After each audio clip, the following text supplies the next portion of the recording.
Bonjour à toutes et à tous, bienvenue sur ce webinaire application carte vitale, s'équiper et lire l'application carte vitale. Je suis Christophe Bockel, manager des DNS de la CPM de Tours.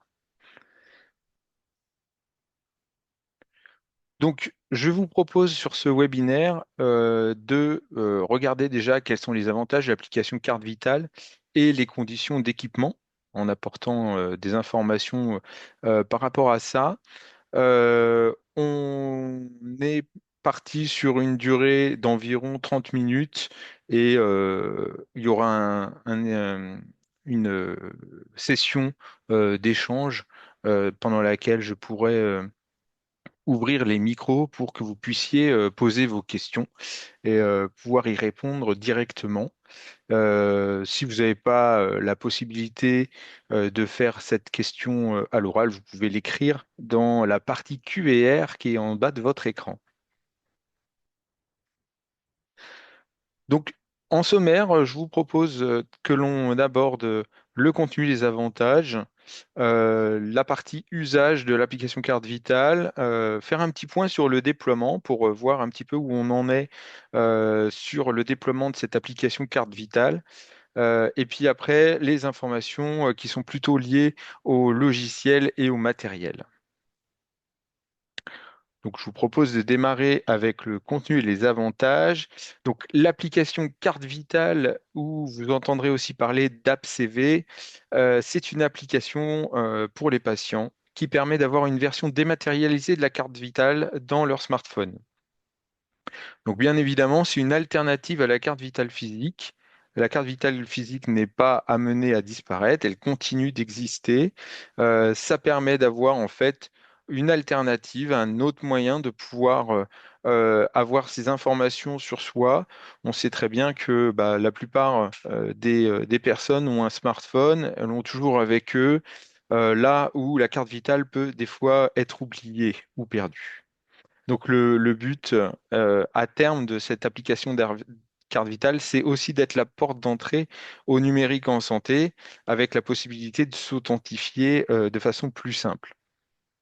Les avantages que vous pourrez voir pour cette application carte vitale, bah déjà, voilà, c'est ce que je disais, c'est qu'il y a plus de chances que les patients aient leur carte vitale. Donc, ça permet du coup de faire de la facturation en sécurisé le plus souvent possible.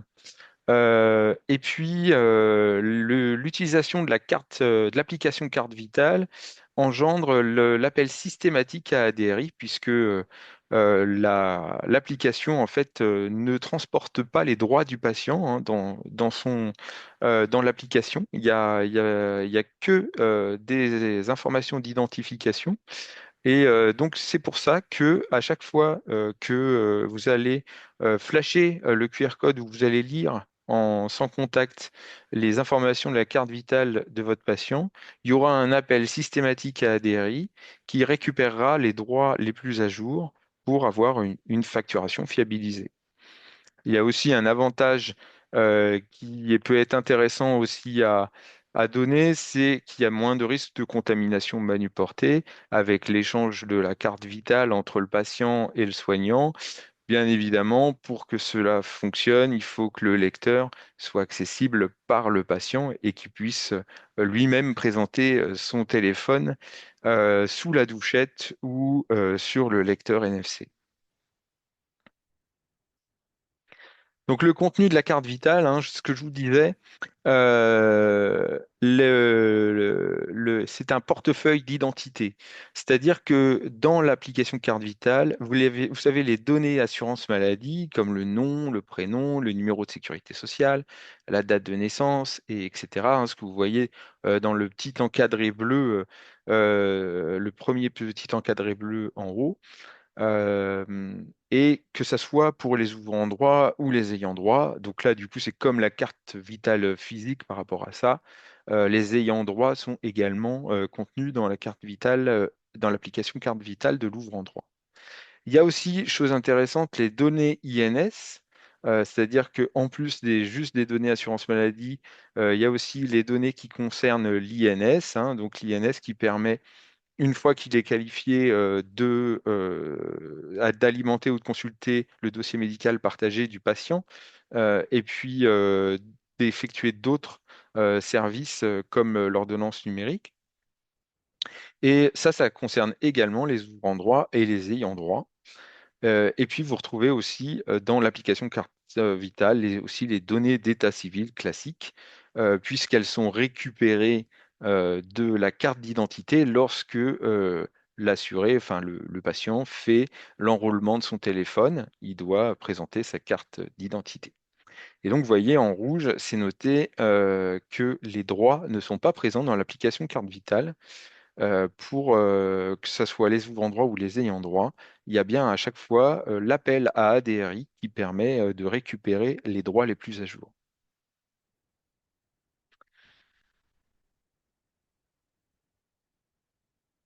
L'application carte vitale permet aussi d'avoir un contenu sécurisé, c'est-à-dire que au niveau de la sécurisation des données, l'application carte vitale dispose du même niveau de sécurité que les cartes vitales physiques.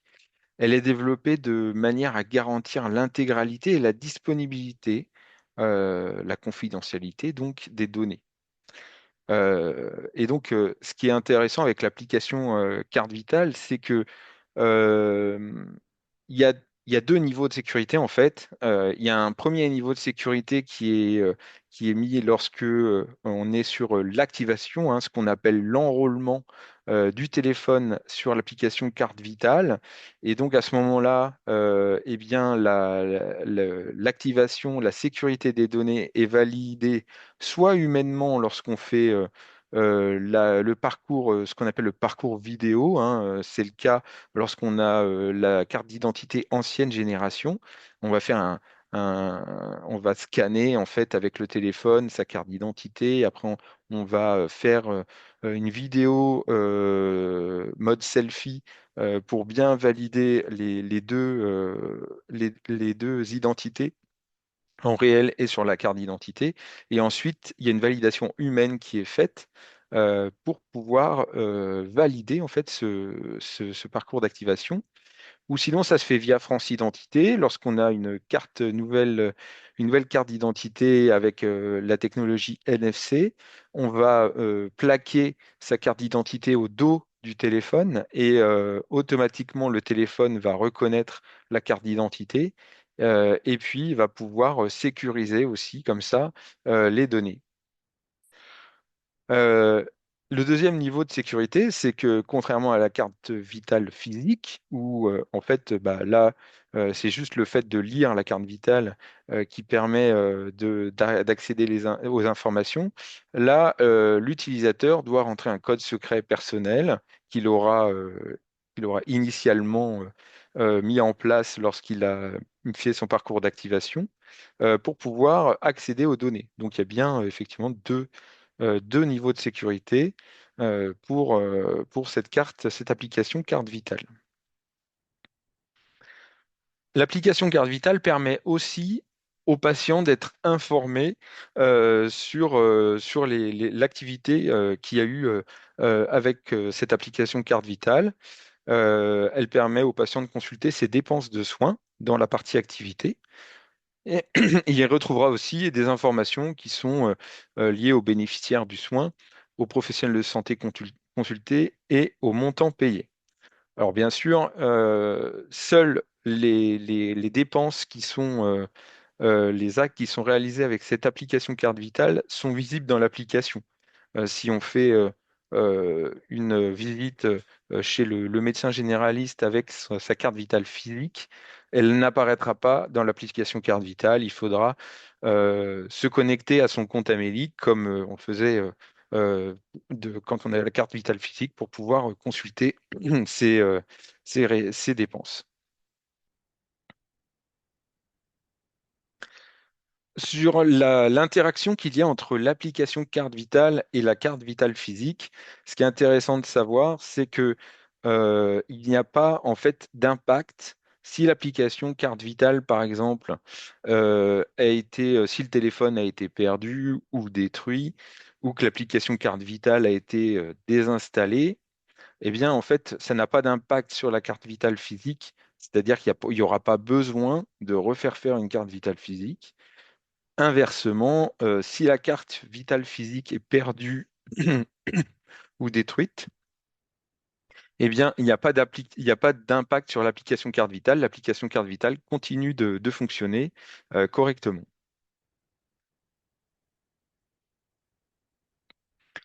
Donc, quels sont les avantages pour le professionnel de santé aujourd'hui de l'application carte vitale? Eh bien, voilà, comme je le disais, elle est toujours dans le smartphone de l'assuré, hein. Donc, il y a plus de chances que les patients ils aient leur carte vitale avec leur smartphone. Et donc, on peut faire de façon plus systématique la télétransmission sécurisée et donc de bénéficier de la garantie de paiement. Il y a un accès systématique au service de droit ADRI qui permet également d'avoir des feuilles de soins fiabilisées, avoir des droits à jour et ça réduit le risque d'erreur et de rejet de facture. Et lorsqu'on est sur une télétransmission sécurisée avec des droits à jour, on a de la garantie de paiement également. Il y a la mise à jour automatique des données. Donc, la carte vitale physique, effectivement, il peut arriver que si votre patient ne met pas à jour sa carte vitale, il peut y avoir des droits qui sont obsolètes et qui ne reflètent pas en fait la réalité des droits qu'il a. Donc là, la mise à jour automatiquement et donc du coup, avec le système d'ADRI, il y a vraiment pas de souci d'avoir des données obsolètes. Et puis, grâce à l'application Carte Vitale, on a un accès au service de l'assurance maladie, donc la facturation Sésame Vital, les téléservices intégrés au logiciel, l'accès au DMP, au dossier pharmaceutique du patient aussi.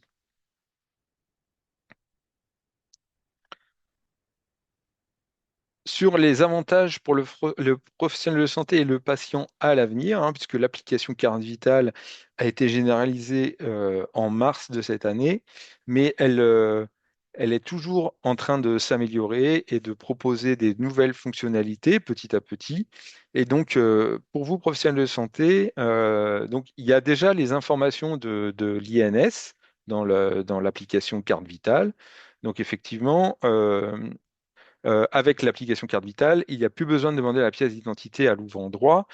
Encore faut-il que du côté du logiciel utilisé, le logiciel ait implémenté en fait cette fonctionnalité. Pour l'instant, ce n'est pas encore le cas dans tous les logiciels. C'est quelque chose qui va généraliser petit à petit. Mais la carte vitale, l'application carte vitale, elle est déjà prête là-dessus, c'est-à-dire elle le permet de qualifier l'INS. Maintenant, il faut que les logiciels, que ce soit des logiciels pour les médecins ou les pharmaciens, se mettent à jour pour pouvoir accepter ces données et faire en sorte que ça qualifie automatiquement l'INS du patient. À l'avenir, l'identité AMC aussi, assurance maladie complémentaire, viendra s'ajouter aux identités qu'il y a déjà dans l'application Carte Vitale, ce qui permettra aussi comme ça d'avoir les droits l'assurance maladie complémentaire grâce à cette application Carte Vitale. Et puis, en téléconsultation, en télésanté, l'application Carte Vitale permettra de fiabiliser les données du patient et de sécuriser la facture à distance, évidemment. Et puis, l'application Carte Vitale aussi pourra être utilisée dans les établissements de santé à la numérisation, préadmission, accueil à l'entrée. Donc, vraiment, ça permet de fluidifier un petit peu toute cette partie-là. Pour le patient, comme je disais, il y a l'identité de l'assurance maladie complémentaire qui viendra s'ajouter aux identités déjà portées par l'application Carte Vitale. Et l'appli Carte Vitale est amené à être un fournisseur d'identité et il sera possible de s'identifier de manière sécurisée, comme on peut le faire, par exemple, lorsqu'on va sur un service de l'État avec France Connect. Et ben, l'application Carte Vitale permettra également de faire ce genre de choses. Et puis, une fonctionnalité qui est prévue également, c'est la possibilité de déléguer les usages d'une carte à une autre personne, c'est-à-dire que ben voilà, mon épouse par exemple est coincée à la maison avec une grosse grippe, elle peut pas se déplacer pour aller à la pharmacie chercher ses médicaments. Elle va me déléguer le droit d'aller utiliser sa carte, son application carte vitale pour aller à la pharmacie et aller chercher ses médicaments. Et voilà, j'aurais plus besoin de piquer sa carte vitale physique. Là, j'aurais en fait la délégation pour pouvoir le faire à sa place. Donc voilà, ça c'est ce qui va arriver à l'avenir. Donc les développements sont en cours. Donc, les prérequis pour lire l'application carte vitale, donc il faut avoir un logiciel de facturation à jour. Donc c'est le cas hein, pour la plus grande partie de vos logiciels, hein. Vérifiez bien avec votre éditeur, mais normalement, tous les logiciels maintenant sont passés à Dindom 8, ce qui permet en fait d'être compatible pour faire la facturation avec l'application carte vitale. Et puis, il y a la fonctionnalité de lecture de l'application carte vitale qui doit être activée sur le logiciel. Et donc ça, en fonction des logiciels, ça peut se faire automatiquement via une mise à jour en télédiffusion ou soit il y a une manipulation à faire. Et en tout cas, ce sont ces deux choses qui sont nécessaires par rapport au logiciel pour pouvoir faire de la facturation avec l'application carte vitale.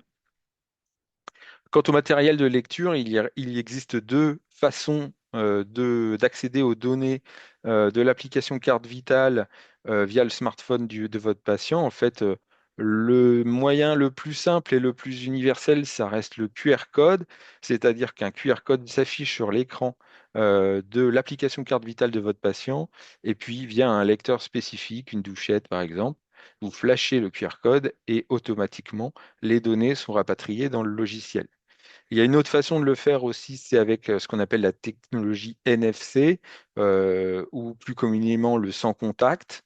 Et donc là, on approche le téléphone d'un récepteur NFC qui va pouvoir lire les données de l'application carte vitale.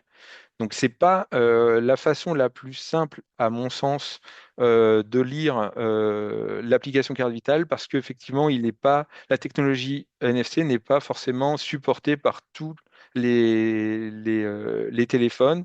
Par exemple, avec les iPhones, ça ne fonctionne pas et certains smartphones sous Android non plus.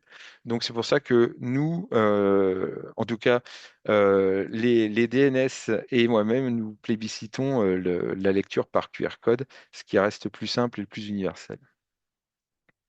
Donc là, sur cette partie matérielle et logicielle, hein, si vous n'êtes pas sûr de votre configuration, je vous recommande de vous rapprocher de votre éditeur pour pouvoir être sûr que le logiciel est bien à jour et bien paramétré. Et puis l'éditeur aussi pourra vous conseiller sur la compatibilité du matériel de lecture avec le logiciel. Parce que en fait, effectivement, les logiciels peuvent avoir, des fois, vous avez des éditeurs qui vous diront, bah, il faut prendre plutôt tel lecteur ou plutôt tel lecteur. C'est plus simple à utiliser, à intégrer à votre logiciel. Voilà. Donc ça, c'est pareil, c'est important avant de vous procurer un lecteur bien vous assurer auprès de votre éditeur que ce lecteur sera correctement reconnu et pris en compte par le logiciel que vous utilisez. Donc, si on regarde un petit peu comment on facture avec l'application Carte Vitale, donc tout d'abord, eh bien, votre patient va utiliser son application Carte Vitale et donc va faire apparaître le QR code ou activer le NFC en mettant son code dans l'application hein, pour s'authentifier. Et puis, une fois que c'est fait, le logiciel de facturation va se connecter au téléservice ADRI pour récupérer la situation administrative du patient. Et ensuite, vous pourrez signer en ligne la feuille de soins électronique, hein, comme avec une carte vitale physique. Et puis, par rapport voilà, au médecin, on est sur une facture par session. Donc voilà, si vous avez besoin de réaliser une autre facture, il faudra en fait relire l'application carte vitale. En ce qui concerne les pharmaciens et infirmiers, ils peuvent faire jusqu'à deux factures pour un même assuré. Et donc, une fois que le paiement est réalisé, le patient reçoit directement sur son smartphone une information sur la dépense de soins qui s'incrémente par rapport aux activités qu'il peut consulter. En ce qui concerne les supports de communication, donc oui, effectivement, si on veut que les assurés, enfin vos patients soient au courant en fait que vous acceptez l'application carte vitale, et puis aussi peut-être inciter les patients à l'installer sur leur smartphone. Donc il y a déjà au niveau national des campagnes médias grand public pour inciter la population à installer l'application carte vitale. Mais c'est vrai que ça peut être bien aussi dans le cabinet de pouvoir, dans le cabinet ou dans l'officine, d'afficher le fait que voilà, on sait lire l'application carte vitale. Donc pour ça, en fait, je vous conseille de vous rapprocher de votre DNS. Vous aurez les coordonnées mail des DNS si jamais vous n'avez pas sous la main les coordonnées du DNS qui vous est attribué. Mais en tout cas, vous pouvez demander des supports de communication, que ça soit une affiche à mettre dans la salle d'attente, un chevalet que vous pouvez mettre sur le comptoir de l'accueil ou du secrétariat. Il y a des stickers aussi que vous pouvez coller pour montrer que vous acceptez la carte vitale, l'application carte vitale. Et puis aussi pour les pharmacies d'officine, une vitrophanie qu'on peut vous proposer pour informer vos patients que vous êtes en capacité de lire l'application carte vitale. Un petit mot sur le déploiement maintenant pour que vous ayez une idée voilà, de l'utilisation de l'application Carte Vitale côté patient. Donc déjà donc l'application Carte Vitale est désormais disponible France entière effectivement puisque depuis mars 2025 on a une généralisation à tous les départements de France de l'application Carte Vitale. Et donc, on a déjà plus de 1,4 million assurés et 12 000 professionnels de santé qui sont utilisateurs. Sur les logiciels, on est sur un très bon niveau de compatibilité puisque c'est quelque chose qui a été, voilà, c'est des cahiers des charges et des fonctionnalités qui ont été transmises aux éditeurs pour qu'ils mettent en place la lecture de l'application carte vitale bien en amont. Donc, ce qui fait que du coup, bah, on a 98,4% des professionnels de santé qui ont une offre logicielle compatible et 96% des professionnels de santé qui sont équipés d'une œuvre compatible. Donc, vous voyez, on est quand même sur une très bonne compatibilité sur la lecture de l'application carte vitale. 143 éditeurs agréés qui sont homologués compatibles application carte vitale. 272 solutions de facturation. Donc voilà, vous voyez qu'il y a quand même, c'est quand même largement déployé maintenant et il y a forte chance que votre logiciel, si ce n'est pas déjà fait, puisse lire l'application carte vitale. Sur les téléchargements de l'application, on est sur des téléchargements, c'est pareil, qui évoluent assez fortement avec 2 millions sur l'Apple Store de téléchargements et quasiment 2 millions aussi sur Google Play, avec des notes moyennes au 30 juin 2025 qui sont plutôt intéressantes par rapport à une application. On voit que du coup, c'est une application qui est plutôt fiable, qui apporte satisfaction aux utilisateurs. Et donc, on a 2 220 000 personnes qui ont initié l'activation et pour l'instant, 1 550 000 des assurés ont activé l'application Carte Vitale de façon totale, ce qui fait 2,7% des assurés éligibles. Donc voilà, ça évolue de toute façon très fortement. Là, on était à mi-juin et il est fort probable qu'en octobre, on soit passé encore à un autre niveau. Donc ça, c'est quelque chose qui prend plutôt bien. Sur les utilisateurs, bon voilà, là je vais passer rapidement. Évidemment, on est sans surprise sur plus d'utilisateurs qui sont âgés de 40 à 60 ans, effectivement, sur les activations et puis sur les actions de communication. Bah voilà, il y a le référencement sur les stores. Il y a une campagne d'emailing qui est partie aussi vers les assurés pour les informer de l'application Carte Vitale. Donc voilà, tout ça permet de maximiser le nombre d'activations. Si on fait un petit tour sur plutôt ce qui est en lien avec les logiciels et le matériel, Donc, comme je le disais, pour le matériel de lecture, le prérequis pour l'utilisation des lecteurs QR code. Ce qui est intéressant avec le QR code aussi, c'est que il va fonctionner aussi pour d'autres éléments que l'application carte vitale, contrairement au NFC qui lui va pouvoir fonctionner que pour l'application carte vitale. Avec le QR code, vous pouvez par exemple lorsque vous êtes sur de la vaccination, au lieu de saisir le numéro de lot, la date, etc. à la main, vous pouvez flasher le data matrix qui est sur la boîte du vaccin pour pouvoir alimenter automatiquement les champs pour le vaccin. Donc ça, c'est intéressant aussi, ça permet d'avoir un certain gain de temps. Et puis, bon, ça pour les pharmaciens, ils le savent déjà, flasher le data matrix des cartes de mutuelle. Voilà, donc c'est pour ça que c'est intéressant de s'équiper en lecteur de QR code. Et donc, effectivement, QR code compatible avec 100% des téléphones. Et puis, vous avez la possibilité de ramener l'identité nationale de santé, comme je l'ai dit. Et puis, demain, le tiers payant aussi.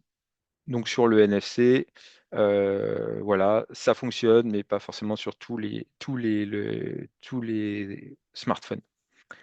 Chaque éditeur doit normalement conseiller ses clients sur l'acquisition d'un lecteur.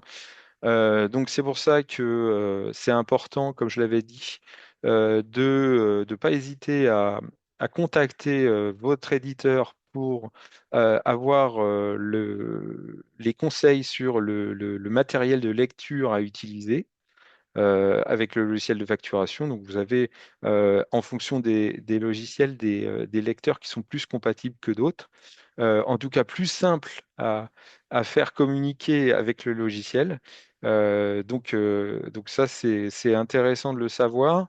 Et puis, si jamais vous avez un doute, vous pouvez aussi contacter votre délégué numérique en santé qui va faire en sorte de vous conseiller également, puisqu'on commence à avoir quelques cas et de connaître un petit peu ce qui fonctionne moins bien en fonction des configurations des logiciels. Sur les éditeurs pour les pharmacies d'officine, donc voilà, il y a un accompagnement hein, qui est fait par les éditeurs pour leurs clients. Et vous voyez que les quatre plus grands éditeurs de logiciels pharmacie ont des fonctionnalités de lecture déjà activées. Donc, normalement, il n'y a pas de souci par rapport au paramétrage du logiciel concernant la lecture de l'application carte vitale. Si jamais il y a un souci technique et que quelque chose ne fonctionne pas sur ces logiciels pour lire l'application carte vitale, il faut vous rapprocher de votre éditeur parce que normalement la fonctionnalité devrait être ouverte et donc si c'est pas fait, c'est qu'il y a eu un petite anomalie et donc ça sera fait par le support. Ce qui est préconisé du côté des lecteurs pour les pharmacies d'officine sur ces logiciels-là. Donc voilà, vous avez la liste du matériel de lecture préconisé. Donc voilà, Capenlink pour Equasense, le Pax A80 pour Evris, Capenlink encore pour SmartRx et le DC370 pour le Serpouin. Voilà, c'est des informations qu'on vous donne pour vous donner une idée, et puis après, c'est toujours bien de pouvoir le confirmer auprès de l'éditeur de logiciels. Du côté des médecins généralistes, là c'est pareil, on a retenu quelques solutions, donc en fonction des éditeurs, hein, lorsque vous êtes chez Doctolib, que ce soit ou Procof ou Axis Santé et Lodoc, vous voyez la fonctionnalité de lecture, c'est pareil, est normalement activée par défaut si vous avez la dernière mise à jour du logiciel. Et puis sur le matériel de lecture préconisé, vous avez plusieurs matériels de lecture qui sont proposés et qui sont, on le sait, compatibles avec les logiciels, notamment le DC 300 ou le DC 370. Pour Doctolib, ils préconisent plus ceux que vous voyez à l'écran. Donc voilà, c'est intéressant quand même d'avoir ces informations en premier lieu. Et puis, une petite information sur les lecteurs en eux-mêmes. Au-delà des lecteurs qui sont préconisés par les éditeurs de logiciels, vous avez, voilà, c'était pour vous dire que vous aviez un grand choix de lecteurs. S'il y a des lecteurs sur lesquels vous souhaitez vous positionner, bien entendu, toujours valider avec l'éditeur si c'est OK ou pas. Mais donc voilà, vous avez des lecteurs de QR code qui sont soit sous forme de douchette, soit sous forme de lecteurs un petit peu plus fixes, comme ça, qu'on va mettre à disposition du patient pour qu'il puisse lui-même approcher son téléphone pour pouvoir faire la lecture du QR code. Et puis d'autres lecteurs qui sont, eux, qui permettent d'avoir en fait plusieurs styles de lecture avec soit quelque chose qui fait et lecteur physique et QR code, et aussi QR code et NFC, ou lecteur physique et NFC. Donc voilà, il y a plusieurs choix qui vous sont offerts là-dessus. Et puis, si jamais vous avez un doute, vous pouvez revenir vers votre DNS aussi, qui pourra vous conseiller. Euh, pour en savoir plus sur l'application Carte Vitale, parce que là, effectivement, en un webinaire, on ne peut pas aborder tous les sujets et être exhaustif dans toutes les informations. Déjà, la première chose à faire, si vous avez une question sur l'application Carte Vitale et son fonctionnement, c'est contacter son délégué numérique en santé qui, lui, soit vous répondra directement ou soit vous réorientera vers votre éditeur de logiciel. Mais en tout cas, le premier réflexe à avoir est de contacter son délégué numérique en santé. Euh, Vous avez un guide pratique qui est destiné aux professionnels de santé qui est disponible sur amélie.fr. Et il y a aussi un site application Carte Vitale qui est possible de consulter avec des informations génériques.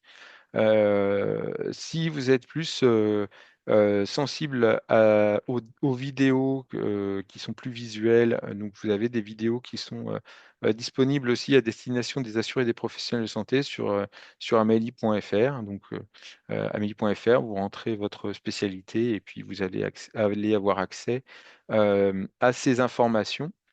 On a aussi la possibilité de vous remettre, si jamais vous avez besoin d'un support pour répondre à d'éventuelles questions de vos patients, un dépliant qui s'appelle Mon patient me dit, et nous pouvons vous donner si vous en avez besoin.